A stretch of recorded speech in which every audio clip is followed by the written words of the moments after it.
இந்த வேளையிலும் நாங்கள் எடுத்துக்கொள்வோம் சங்கீதம் 127வது சங்கீதம் 1ஆம் வசனம்.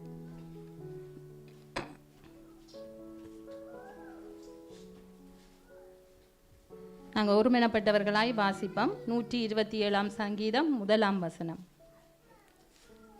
கர்த்தர் வீட்டை கட்டாராகில் அதை கட்டுகிறவர்களின் பிரியாசம் விருதா.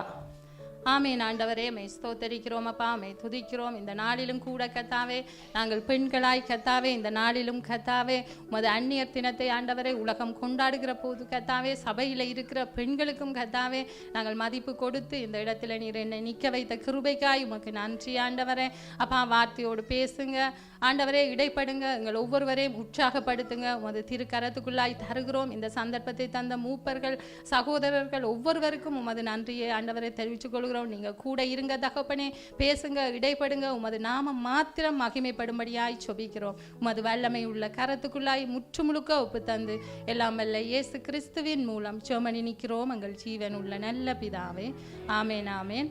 நாங்கள் உட்கார்ந்து கொள்வோம்.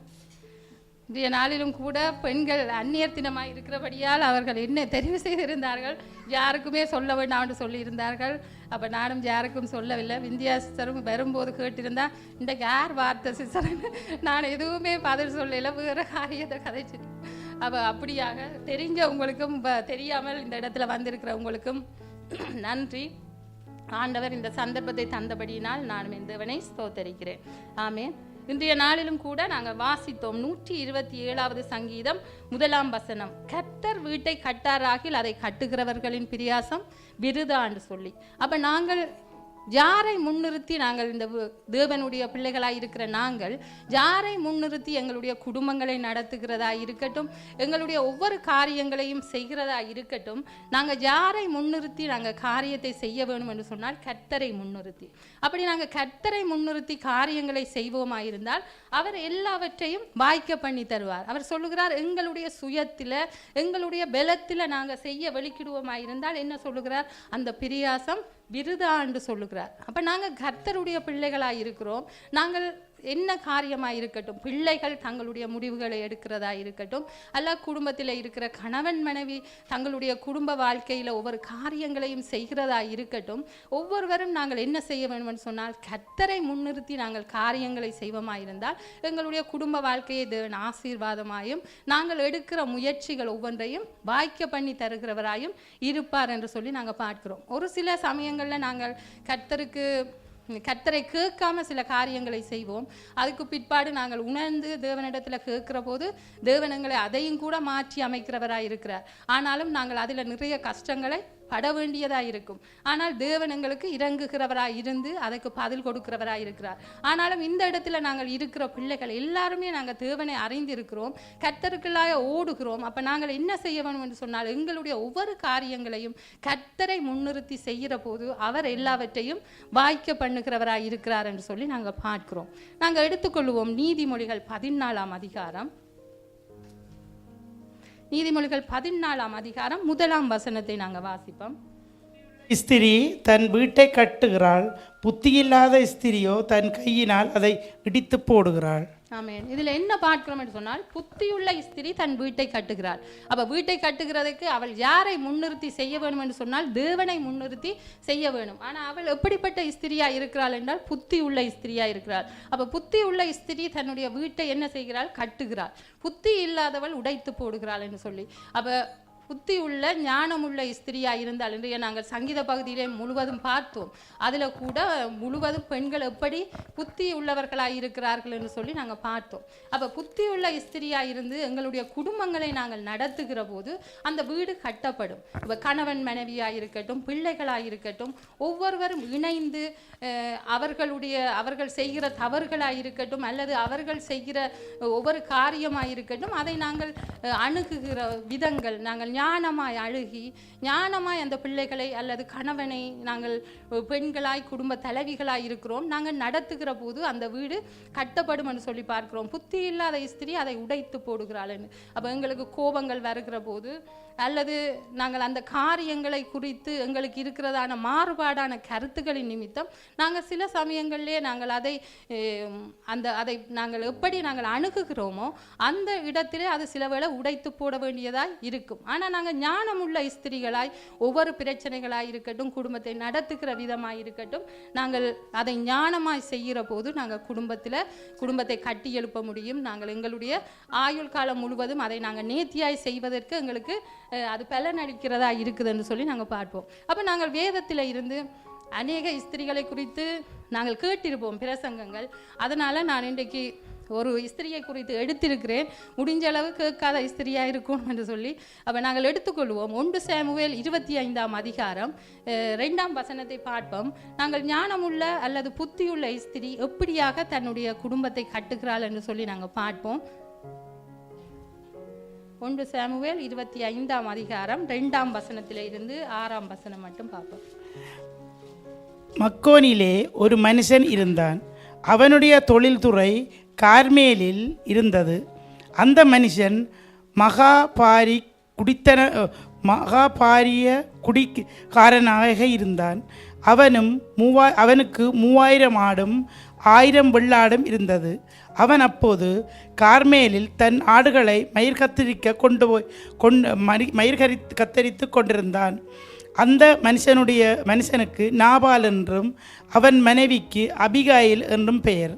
அந்த ஸ்திரீ மகா புத்திசாலியும் ரூபவதியுமாயிருந்தாள். அந்த புருஷன் முரடனும் துரோகிதனும் ஆயிருந்தான். அவன் காலேபுடைய சந்ததியான்.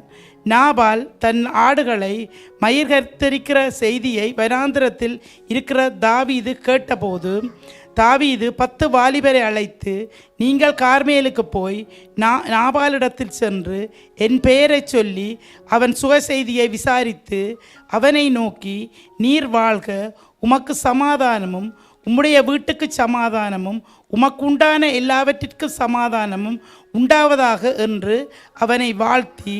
ஆமென். நாங்கள் இதில் பார்க்கிறோம், யாரை குறித்து நாங்கள் பார்க்கிறோம் என்று சொன்னால் அபிகாயிலை குறித்து நாங்கள் பார்க்கிறோம். இப்போ அபிகாயில் என்ற ஒரு பெண், அந்த குடும்ப பெண் அதில் இருக்கிறாள். அவளுக்கு ஒரு கணவன் இருக்கிறாள், அவனுக்கு பேர் நாபால். அப்போ இதில் நாபாலை குறித்து தான் சொல்லப்பட்டிருக்கு. நாபால் எப்படிப்பட்டவனாக இருக்கிறான் என்று சொல்லி பார்க்கிற போது அந்த புருஷனோ முரடனும் துரகிருத்தனுமாய் இருக்கிறான் என்று சொல்லி நாங்கள் பார்க்கிறோம். அப்போ அவன் எப்படிப்பட்டவனாக இருக்கிறான் என்றால் ஒரு பொல்லாதவனாக இருக்கிறான்.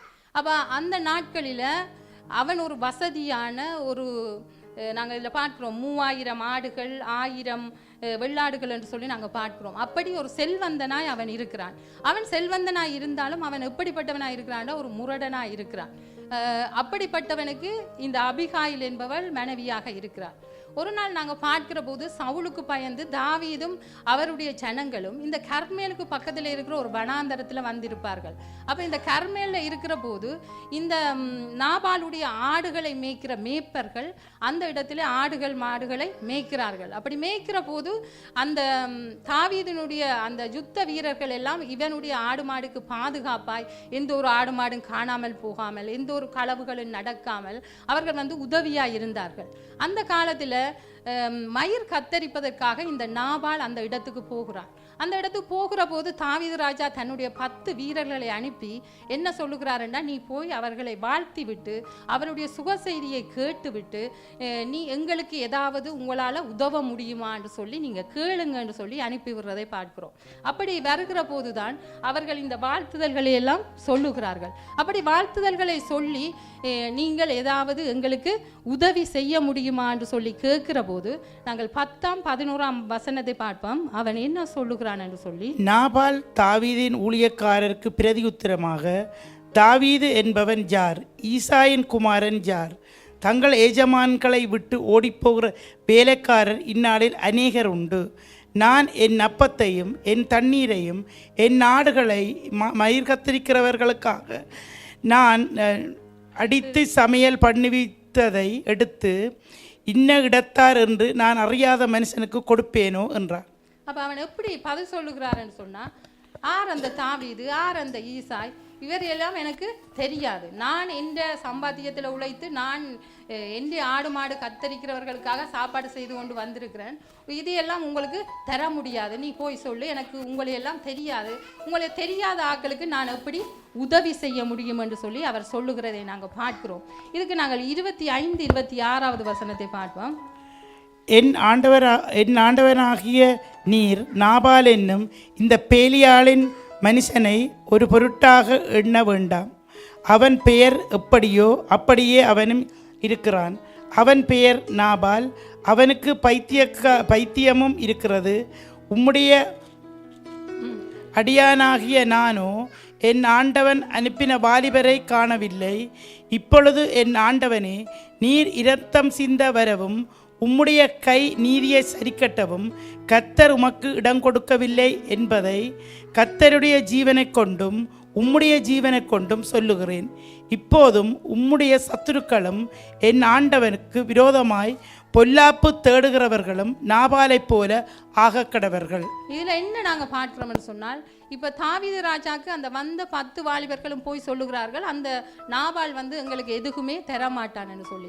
அப்போ தாவீது ராஜாவும் அவனோடு கூட இருக்கிற அந்த 400 பேரும் சேர்ந்து என்னத்துக்கு வருகிறார்கள்னு சொன்னால், யுத்தத்துக்கு வருகிறார்கள். இந்த குடும்பத்தை நாங்கள் அழித்து போட வேணும், இவனுக்கு நாங்கள் எவ்வளவோ நன்மை செய்தோம், ஆனாலும் இவன் அந்த நன்மைக்கு பதில் எங்களுக்கு செய்யவில்லை, இவனை அழித்து போடுவோம் என்று சொல்லி வருகிறார்கள். அப்படி வருகிற போது, அப்படி வருகிற செய்தியை அபிகாயில் கேட்கிறார்.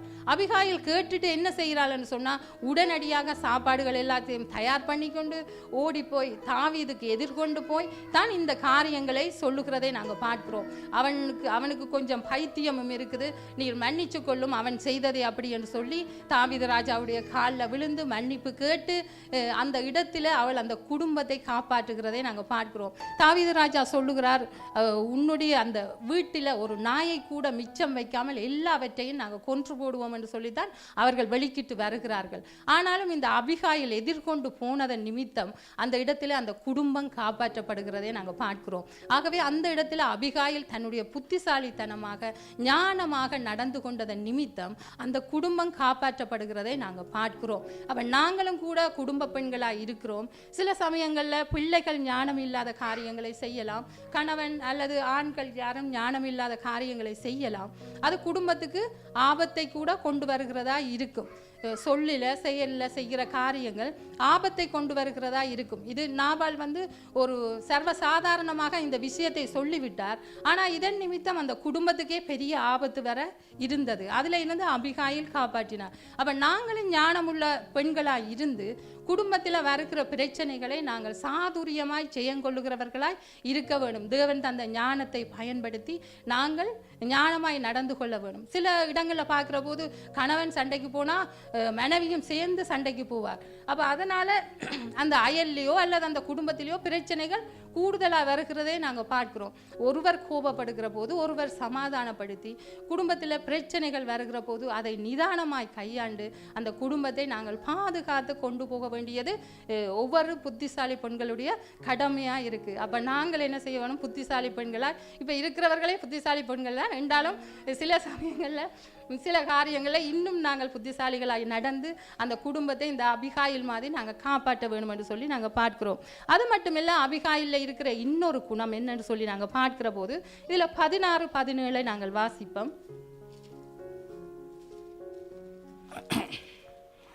நாங்கள் ஆடுகளை மேய்த்து அவர்களிடத்தில் இருந்த நாளெல்லாம் அவர்கள் இரவும் பகலும் எங்களை சுற்றிலும் மதிலாயிருந்தார்கள். இப்போதும் நீர் செய்ய வேண்டியதை கவனித்து பாரும்.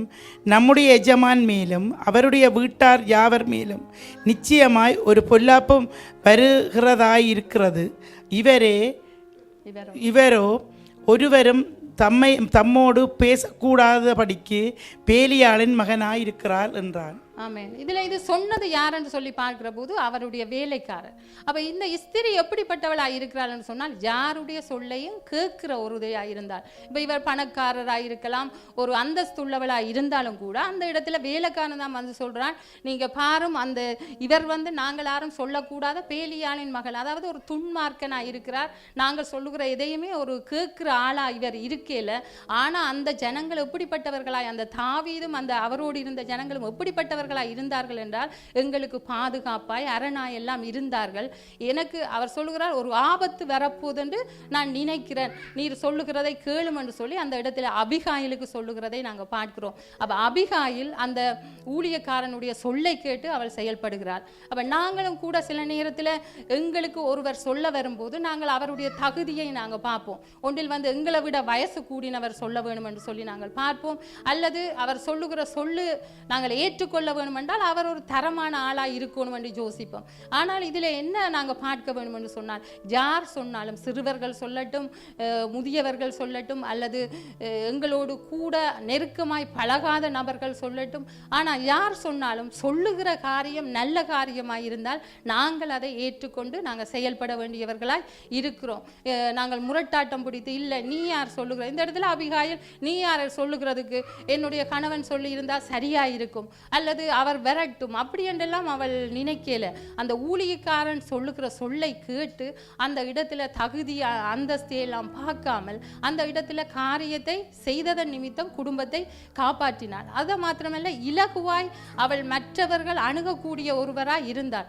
ஒரு வேலைக்காரர் அவளோடு வந்து இப்படி ஒரு சம்பாசனையை செய்யக்கூடிய அளவுக்கு கூட அவள் தாழ்மை உள்ளவளாய் அவள் இருந்ததன் நிமித்தம் அந்த இடத்துல அணுகக்கூடியதாய் இருந்தது. அப்ப நாங்களும் அப்படிப்பட்டவர்களாய் தான் இருக்க வேண்டும்.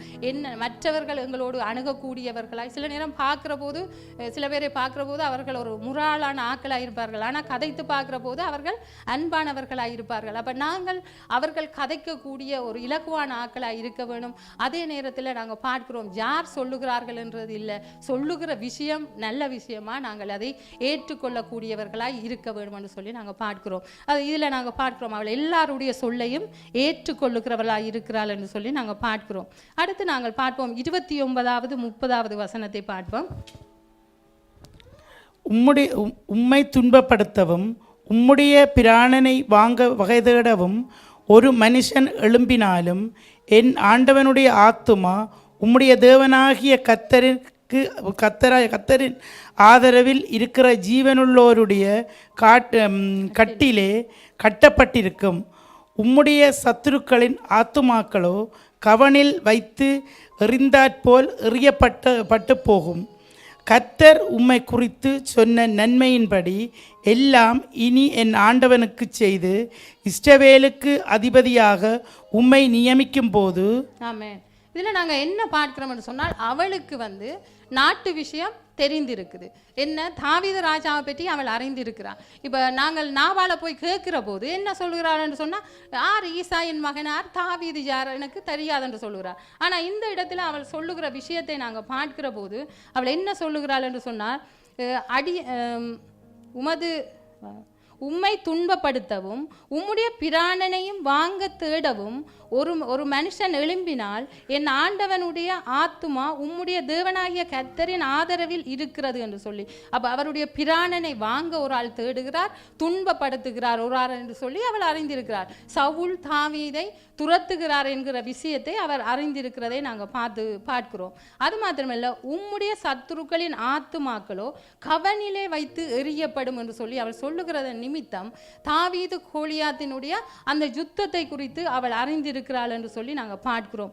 அது மாத்திரமல்ல, இஸ்ரவேலுக்கு அதிபதியாக உம்மை நியமிக்கும் போது என்று சொல்லி நாங்கள் பார்க்கிறோம். அதில் அவரை ராஜாவாக தேவன் நியமித்திருக்கிறார் என்று சொல்லி அந்த விஷயத்தை அவள் அறிந்தவளாக இருக்கிறார்.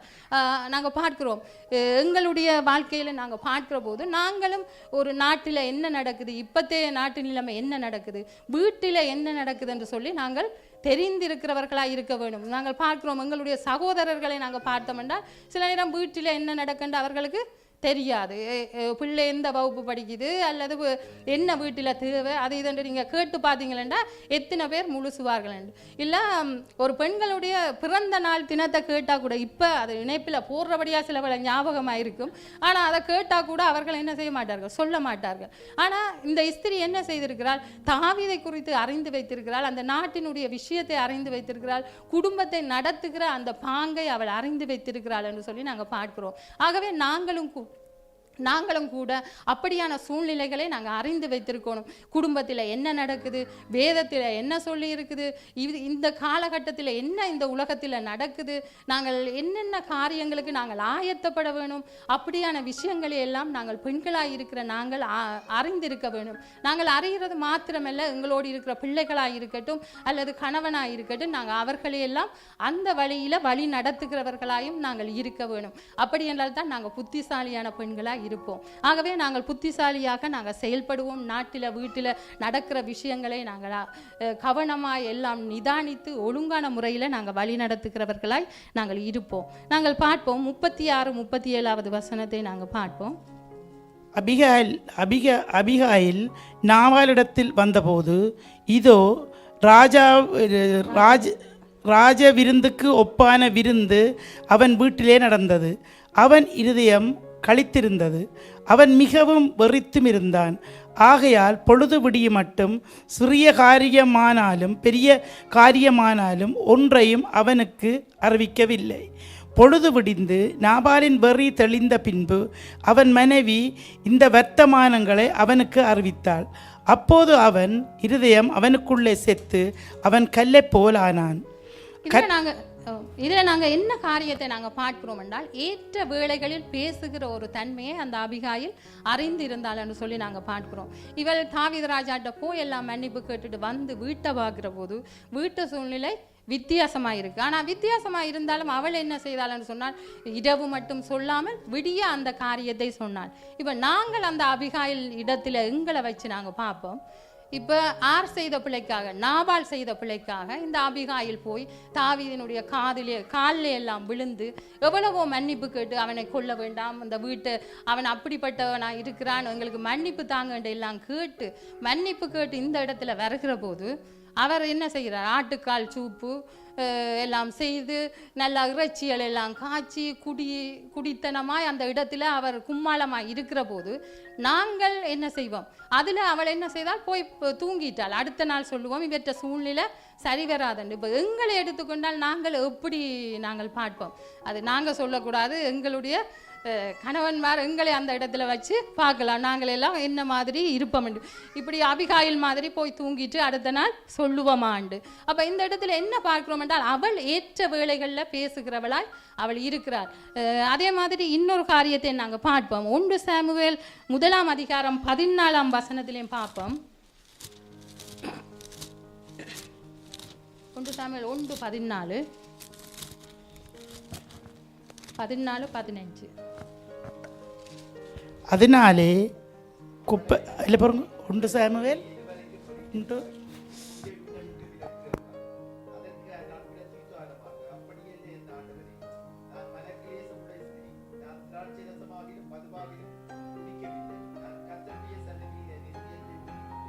இதில் நாங்கள் என்ன பார்க்கிறோம்னு சொன்னால், அந்த இடத்துல அவளை எதுவுமே செய்யலை, அவள் ஜெபிச்சு கொண்டு தான் இருந்தாள், ஒன்றும் செய்யாமல் இருக்க. அவளை பார்த்து ஏலி என்ன சொல்லுகிறாருண்டா, நீ குடிச்சு வரிச்சு இருக்கிறாயான்னு சொல்லி அந்த இடத்துல கேட்கிறாள். அதற்கு அவள் என்ன பதில் சொல்லுகிறாள்டா, என் ஆண்டவனே நான் மனக்கிலேசம் உள்ள ஸ்திரீ அப்படி என்று சொல்லுகிறதை நாங்கள் பார்க்கிறோம். அப்போ அந்த இடத்துல அவள் தாழ்மையாக கதை சொல்லுகிறாள். இந்த இடத்துல நாங்கள் செய்யாத ஒரு விஷயத்தை நாங்கள் செய்த என்று சொல்லி ஒருவர் சொல்லுவார்களாக இருந்தால் இவங்களுக்கு எப்படிப்பட்ட ஒரு கோபம் வரும். ஆனால் அந்த இடத்துல அவளும் கூட அந்த பொறுமையை கடைபிடிக்கிறதை நாங்கள் பார்க்கிறோம். அதே போல் நாங்கள் அபிகாயிலையும் பார்க்கிற போது நிதானமாய் அந்த காரியத்தை அவள் செய்கிறதை நாங்கள் பார்க்கிறோம். அப்படியெல்லாம் இந்த காலத்தில் நாங்கள் எல்லாம் இருக்கிறது கஷ்டம். ஆனால் அந்த பெண்கள் எல்லாம் எப்படி என்று சொன்னால், ஆண்டவருக்கு பயந்தவர்களாயும் கணவனுக்கு பயந்தவர்களாயும் இருந்ததன் நிமித்தம் அப்படியான காரியங்களை அவர்கள் அந்த நாளையில செய்தார்கள். இந்த நாளையில பெண்கள் நாங்கள் எல்லாம் கொஞ்சம் சமத்துவத்தை நாங்கள் விரும்புகிற நாங்கள் என்றபடினால கொஞ்சம் நாங்களும் கஷ்டம் கொஞ்சம் நாங்கள் எடுத்துக்கொள்வோம். நியாயாதிபதிகள் 11ஆம் அதிகாரத்தை நாங்கள் எடுத்துக்கொள்வோம். நாங்கள் பார்க்கிறோம், இவ்வளவு நேரமும் நாங்கள் பார்த்தோம் எப்படி நாங்கள் குடும்பத்தை நாங்கள் நடத்துகிற பெண்ணாக இருக்க வேணும், எப்படி பொல்லாப்புகள் ஆபத்துகள் வருகிற போது நாங்கள் எப்படி நடந்து கொள்ள வேணும் என்று சொல்லியும், அதே நேரம் எப்படிப்பட்டவர்கள் எங்களுக்கு ஒரு வார்த்தையை சொன்னாலும் கூட நாங்கள் கேட்க வேண்டியவர்களாக இருக்கிறோம். நல்ல விஷயமாக இருந்தால் கேட்டு நடக்க வேணும் என்று சொல்லி நாங்கள் பார்த்தோம். அடுத்து நாங்கள் குடும்பத்து விஷயங்கள், நாட்டில் என்ன நடக்கு, குடும்பத்தில் என்ன நடக்கு, பக்கத்தில் இருக்கிறவர்கள் எங்களை குறித்து என்ன நினைத்திருக்கிறார்கள், அப்படியான காரியங்கள் எல்லாவற்றையும் நாங்கள் அறிந்திருக்க வேண்டியவர்களாக இருக்கிறோம். அது மாத்திரமில்லை, ஏற்ற வேளைகளில் ஏற்ற இடங்களில் ஏற்ற விதமான காரியங்களை நாங்கள் சொல்லுகிறவர்களாக இருக்க வேண்டும். மனைவிக்கு கணவனுக்காக இருக்கட்டும், பிள்ளைகளுக்காக இருக்கட்டும், ஏற்ற காலத்தில் அந்த காரியங்களை நாங்கள் சொல்லுகிறவர்களாய் செய்கிறவர்களாய் இருக்கணும் என்று சொல்லி, அடுத்து நாங்கள் முக்கியமான காரியம் ஒன்றை பார்ப்போம். நாங்கள் பொருத்தனைகள் செய்கிற போது நாங்கள் எப்படிப்பட்டவர்களாய் நாங்கள் பொருத்தனைகள் செய்கிறோம் என்று சொல்லி நாங்கள் பார்ப்போம். நியாயாதிபதிகள் 11ஆம் அதிகாரம் 30-31 வசனம்.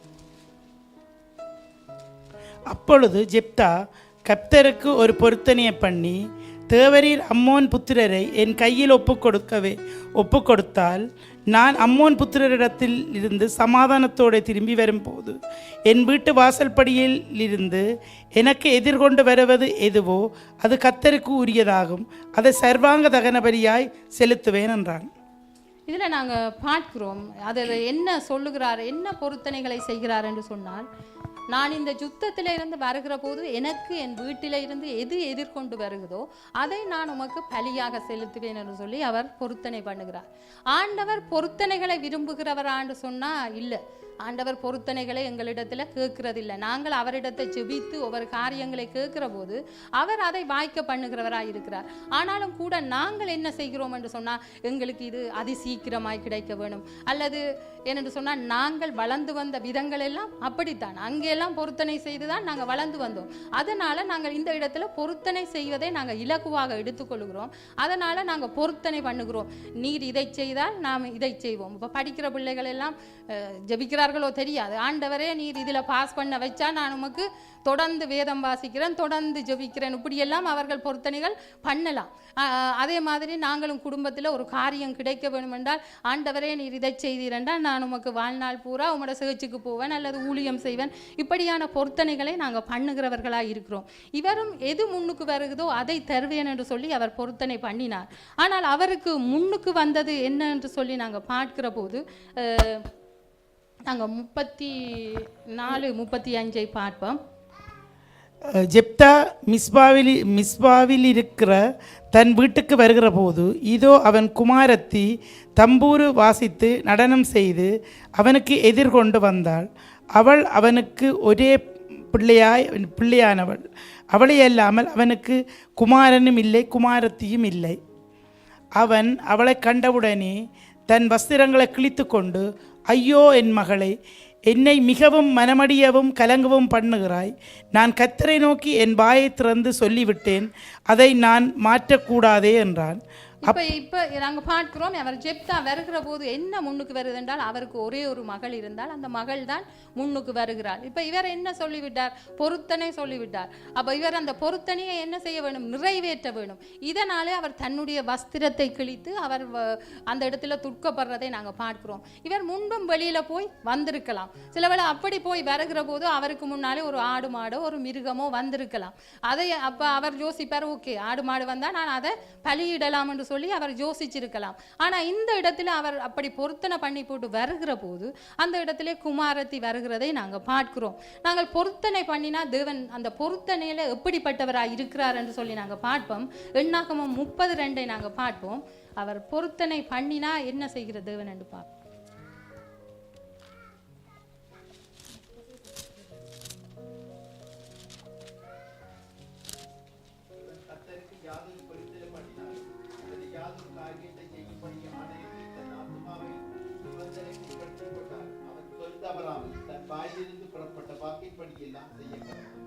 இதில் அவர் சொல்லுகிறார், அவன் தன்னுடைய வாயிலிருந்து புறப்பட்ட வார்த்தையின்படி அவன் செய்ய கடவன். இதுதான் கட்டளை. அப்போ நாங்கள் பொருத்தனை பண்ணினா அந்த பொருத்தனையை நிறைவேற்ற வேணும். அதுதான் தேவன் விரும்புகிறார். நாங்கள் எங்களுடைய குடும்பங்களில் வருகிற பிரச்சனைகள் அல்லது குடும்பங்களில் இருக்கிற பாடுகளை நாங்கள் ஒரு விஷயம் இந்த காரியத்தை வைத்து நாங்கள் பின்னோக்கி பார்க்க வேணும். சில வேளை நாங்கள் எதன் பொருத்தனை பண்ணிட்டு செய்யாமல் விட்டிருக்கிறோமான்னு சொல்லி நாங்கள் பார்க்க வேணும். ஆண்டவர் என்ன சொல்லுகிறாருன்னா, அந்த பொருத்தனையை நீ நிறைவேற்ற வேணும். நீ வாயினால் சொல்லிட்டு நிறைவேற்ற வேணும். புதிய ஏற்பாட்டில் இது இருக்கும்னு சொல்லி நாங்கள் பார்க்கிற போது நாங்கள் அனனியா சப்பீராலை பார்க்கிறோம். அந்த இடத்துல அனனியா அந்த இடத்துல பொருத்தனை பண்ணுகிறார். நான் என்னுடைய வீட்டை விற்று என்னுடைய காணியை விற்று நான் அந்த இடத்துல கொண்டு தருகிறேன். அப்போ பேதுரு கேட்கிறார், அதுக்கு முன்னட்ட அந்த காணி உன்னுடையதா இருந்தது, விற்றா பிறகும் அந்த காசு உன்னுடையா இருந்தது, இதை வஞ்சிக்க வேண்டிய தேவை இல்லை, நீ என் கொஞ்சத்தை எடுத்து வைத்துட்டு கொண்டு வந்தாய் என்று சொல்லி நாங்கள் கேட்கிறதே நாங்கள் பார்க்கிறோம். அதில் பார்க்கிறோம், ஆவியானவர் அவர்களை அடித்து போட்டார் என்று சொல்லுகிறதை நாங்கள் பார்க்கிறோம். ஆகவே நாங்கள் பொருத்தனை பண்ணுகிற காரியத்தில் ஜாக்கிரதை உள்ளவர்களாக இருக்க வேணும். தேவன் பொருத்தனையில் கண்ணோக்கமாக இருக்கிறார். பொருத்தனை பண்ணினா நாங்கள் நிறைவேற்ற வேணும். நாங்கள் பொருத்தனை பண்ணுகிறதா இருந்தாலும் ஏதாவது நிறைவேற்றக்கூடிய காரியமாய் நாங்கள் பண்ண வேணும். அப்போ தான் அது நிறைவேற்ற முடியும் என்று சொல்லி நாங்கள் பார்க்கிறோம். நாங்கள் இதிலேயே 39வது வசனத்தை பார்ப்போம். என்னென்னு சொன்னால், இவர் நிறைவேற்றினாரா இல்லையா என்று சொல்லி நாங்கள் 39வது வசனம். 2 மாதம் முடிந்த பின் தன் தகப்பனிடத்திற்கு திரும்பி வந்தாள். அப்பொழுது அவன் பண்ணியிருந்த தன் பொருத்தனையின்படி அவளுக்கு செய்தான். அவள் புருஷனை அறியாதிருந்தாள்.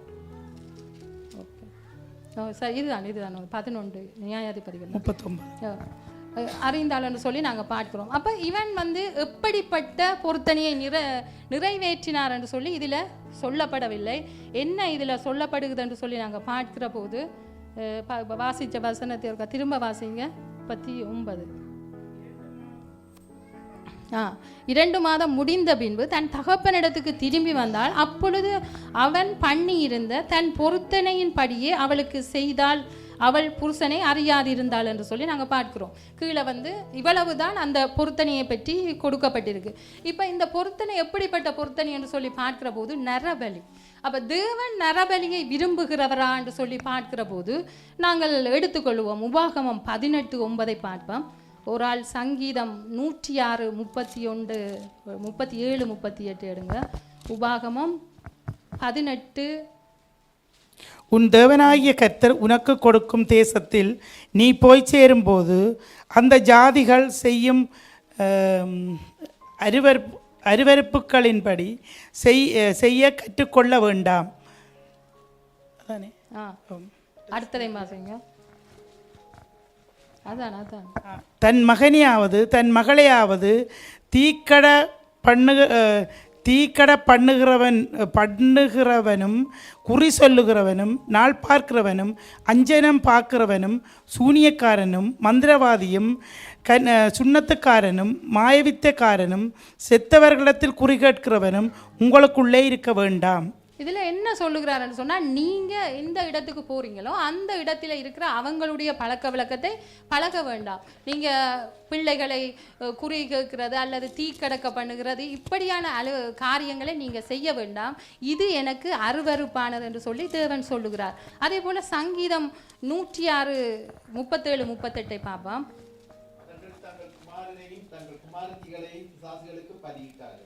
அவர்கள் கானான் தேசத்தை விக்கிரகங்களுக்கு பலியிட்டு தங்கள் குமாரத்திகளுடைய குற்றமில்லாத இரத்தத்தை சிந்தினார்கள். தேசம் இரத்தத்தால் தீட்டுப்பட்டது.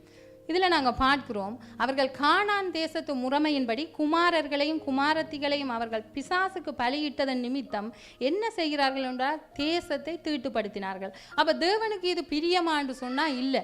தேவனுக்கு நரபலி அவருக்கு விருப்பம் இல்லை. நாங்கள் பார்க்கிறோம், ஆபிரகாம் கொண்டு போகிற போது கூட ஆபிரகாம் அந்த இடத்தை பலியிடாதபடி ஒரு ஆடு மாட்டை காட்டி அந்த இடத்துல இருந்து அந்த பலியை நிப்பாட்டுகிறதே நாங்கள் பார்க்கிறோம். ஆகவே இதில் நாங்கள் பார்க்கிறோம், இந்த இடத்துல இவர் பலியிட்டாரா ஜெப்தான்னு சொல்லி பார்க்கிற போது ஆராய்ச்சியாளர்களுடைய கருத்தின்படி என்ன இருக்குதுன்னு சொன்னால் அவர் பலியிடவில்லை.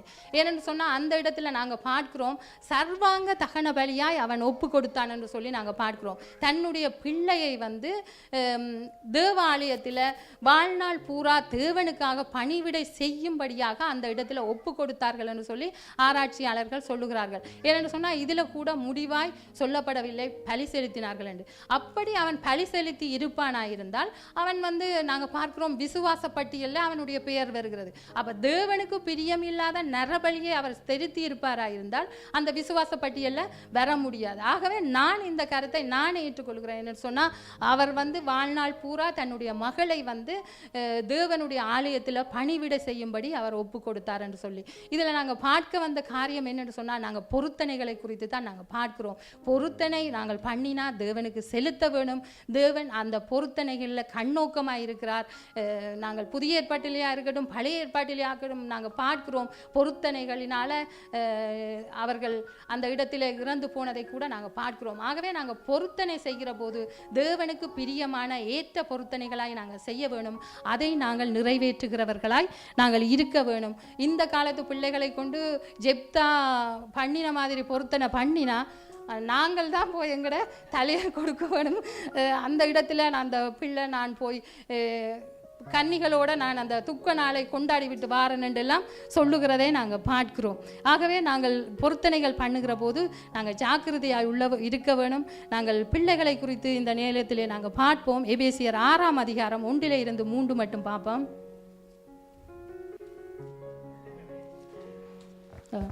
பிள்ளைகளே, உங்கள் பெற்றோருக்கு கர்த்தருக்குள் கீழ்ப்படியுங்கள், இது நியாயம்.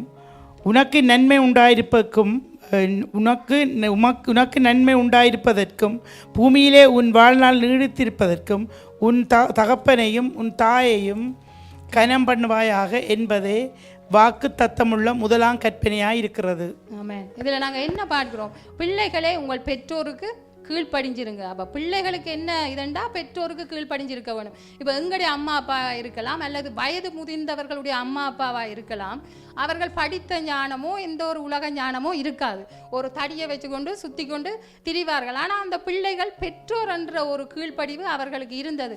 படி என்று சொல்லி அடிப்பார்கள். ஆனால் அவர்களுக்கு வாசிக்கவே தெரியாது. ஆனால் அந்த பிள்ளைகள் படித்து நல்ல நிலையில் வருகிற போதும் அந்த பெற்றோரை கனம் பண்ணுகிறதை இப்போ எங்களுக்கு இந்த கதைகள் எல்லாம் எப்படி தெரியுமென்னா அந்த பிள்ளைகள் தங்களுடைய சாட்சிகளை சொல்லுகிற போது தெரிகிறது. அப்போ பிள்ளைகள் பெற்றோர்கள் எப்படிப்பட்டவர்களாக இருந்தாலும் நீங்கள் கர்த்தருக்குள்ள அந்த பெற்றோருக்கு நீங்கள் கீழ்ப்படிய வேண்டியவர்களாக இருக்கிறீங்க.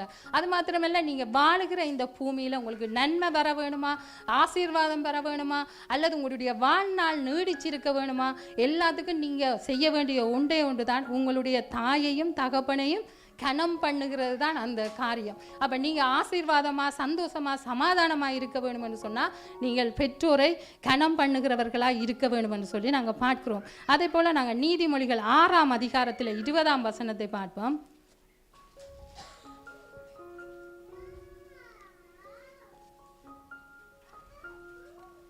நீதிமொழிகள் 6:20. உன் தகப்பன் கற்பனைகளை காத்துக்கொள், உன் தாயின் போதகத்தை தள்ளாதே. ஆமென். இதில் என்ன சொல்லுதுன்னா உன் தாயின் போதகத்தை தள்ளாதே. உன்னுடைய தாயின் தகப்பன் இதில் சொல்லப்படுது. தகப்பனுடைய கற்பனையை காத்துக்கொள்ளு, தாயின் போதகத்தை தள்ளாது என்று சொல்லி. தாய் தகப்பன் உங்களுக்கு போதிக்கிற போது அது பிள்ளைகள் நன்மைக்காகத்தான் அதை செய்வார்கள். ஏனென்று சொன்னால் பெற்றோர்கள் கடந்து வந்த பாதைகள் நீங்கள் இன்னும் கடக்கவில்லை. நீங்கள் சிறுவர்களாயிருக்கு, சின்ன வாலிபர்களாயிருக்கிறபடினா அதனால் உங்களுடைய பெற்றோர்கள் சொல்லுகிறது அனுபவமான வார்த்தைகள். நீங்கள் கற்றுக்கொண்ட வார்த்தைகளாய் படித்த வார்த்தைகளாய் இருக்கலாம். ஆனால் பெற்றோர் சொல்லுகிற வார்த்தை அனுபவமான வார்த்தை. இதில் சொல்லப்படுகிறது உன் தாயின் போதகத்தை தள்ளாது என்று சொல்லி. அப்போ உங்களுடைய தாயினுடைய போதகத்தை நீங்கள் கேட்டு நடக்க வேணும் என்று சொல்லி நாங்கள் பார்க்கிறோம். கடைசியாக ஒரு 3 விஷயத்தை நாங்கள் பார்த்து முடிப்போம். நாங்கள் பார்க்கிறோம் சங்கீதம் 34ஆம் அதிகாரத்தில் 10ஆம் வசனம் என்ன சொல்லுகிறது? சிங்கக்குட்டிகள் தாட்சியடைந்து பட்டினியாயிருக்கும், கர்த்தரை தேடுகிறவர்களுக்கோ ஒரு நன்மையும் குறைபடாது. இப்போ சிங்கக்குட்டிகள் தாட்சியடைந்து பட்டினியாயிருக்கும். ஆண்டவர் என்ன சொல்லுகிறாருண்டா, சிங்கக்குட்டி தாட்சியடைந்து பட்டினியாக இருக்காது. அப்படி இருந்தாலும் கூட நான் உன்னை போசிப்பேன் என்று சொல்லுகிறார். இப்போ சிங்க குட்டிகளுக்கு யார் உணவு தேடுகிறது என்று சொல்லி பார்க்கிற போது அது பெண் சிங்கம் தான் தேடுகிறது. அப்போ பெண் சிங்கம் தாய்க்கு எப்படியும் தெரியும் அந்த பிள்ளைக்கு அந்த பிள்ளை பசியாக இருக்குது, அந்த உணவை எப்படியாவது நான் தேடிக்கொண்டு வந்து கொடுக்க வேணும் என்று சொல்லி தெரியும். அப்போ அதனால் அந்த சிங்கம் வந்து பிள்ளைக்கு உணவை கொண்டு வந்து கட்டாயம் கொடுக்கும். அப்படி கொடுக்காவிட்டால் கூட நான் கொடுப்பேன் என்று சொல்லி அந்த இடத்துல தேவன் சொல்லுகிறதை பார்க்கிறோம். உணவு மாத்திரம் இல்லை, என்ன காரியமாக இருந்தாலும் கூட தாய் அந்த பிள்ளைக்காக எவ்வளவு தூரம் போய் அந்த காரியத்தை செய்ய முடியுமோ அந்த தாய் செய்யக்கூடியவளாக இருக்கிறாள் என்று சொல்லி நாங்கள் பார்க்கிறோம். அடுத்து நாங்கள் மத்தேயு 23:37 பார்க்கிறோம். கோழிதன் குஞ்சுகளை கூட்டி சேர்க்கிறோமா போல நான் உன்னை எத்தனையோ தடவை கூப்பிட்டேன் என்று சொல்லி எருசலேமுக்கு சொல்லுகிறார். அப்போ கோழிதான் குஞ்சுகளை கூட்டி சேர்க்கிறது என்று சொன்னால், கோழி வந்து குஞ்சை பொறித்து விட்டு இங்கத்தை பிள்ளைகளுக்கு அது தெரியாது, எங்களுக்கு தெரிஞ்சிருக்கும். அந்த குஞ்சை வந்து கூட்டிக் கொண்டு உணவு தேட போகும். அந்த நேரத்தில் வானத்திலிருந்து ஒரு பறவை அது பறந்து வரும். அது வந்து அந்த குஞ்சை எப்படியாவது பிடிக்க வேணும் என்று சொல்லி ஓடி திரியும். ஆனால் இந்த தாய் பறவை அந்த பறவை வட்டமிடுகிறதை பார்த்து தன்னுடைய குரலால் கூப்பிடும். குஞ்சு எங்கே இருந்தாலும் ஓடி வந்து தாயினுடைய செட்டைக்குள்ளே அந்த அரவணைப்புக்குள்ளே வந்துவிடும். வந்தால் அந்த பறவையால் எதுவும் செய்ய முடியாது. ஆனால் சில சமயங்களில் அந்த குஞ்சு அகப்பட்டு விடும் அந்த பருந்தில். ஆனால் அந்த கோழி தாய் நாங்கள் நீண்ட தூரம் பறந்து பார்த்துருக்க மாட்டோம். ஆனால் அந்த சமயத்தில் அந்த தாய் எவ்வளவு உயரத்துக்கு தன்னுடைய பெலனை பயன்படுத்தி பறந்து காப்பாற்ற முடியுமோ அவ்வளோ தூரத்துக்கு அந்த பறவையோடு சண்டை போட்டு அந்த பறவையில இருந்து அந்த குஞ்சை காப்பாற்றுவதற்கு போராடும். அப்போ அப்படித்தான் உங்களுடைய தாயின் அரவணைப்பில் பாதுகாப்பு இருக்கு. அதுவும் ஒரு பெண் கோழி தான். அப்போ அந்த இடத்துல தாயின் அந்த அரவணைப்பை, ஒரு தாய் பறவையினுடைய அரவணைப்பை பார்க்கிறோம். அப்படித்தான் உங்களுடைய தாயும் உங்களுக்கு வருகிற பொல்லாப்புகள் ஆபத்துகளை நீங்கள் உங்களுடைய பெற்றோரிடத்தில் உங்களுடைய அம்மா இடத்துல நீங்கள் சொல்லுகிற போது அதில் இருந்து உங்களை பாதுகாப்பா. அது மாத்திரமல்ல, சின்ன குழந்தையாக இருக்கிற வரைக்கும் அந்த பாதுகாப்பு தாயினுடையது தான். தாய் தான் அதை அரவணைச்சு எங்கே இருந்தாலும் பார்க்கறது.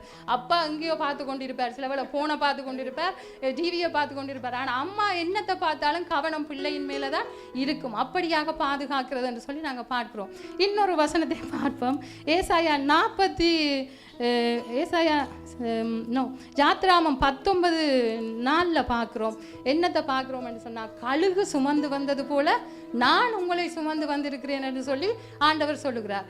அந்த நாங்கள் பார்க்கிறோம் கழுகு எவ்வளோ உயரத்தில் கூடு கட்டும் என்று சொல்லி. அப்படி கூடு கட்டி அந்த இடத்துல குஞ்சுகளுக்கு சாப்பாட்டை கொடுத்து பறக்க பழக்கிறது யாருன்னு சொன்னால் பெண்களுக்கு தான்.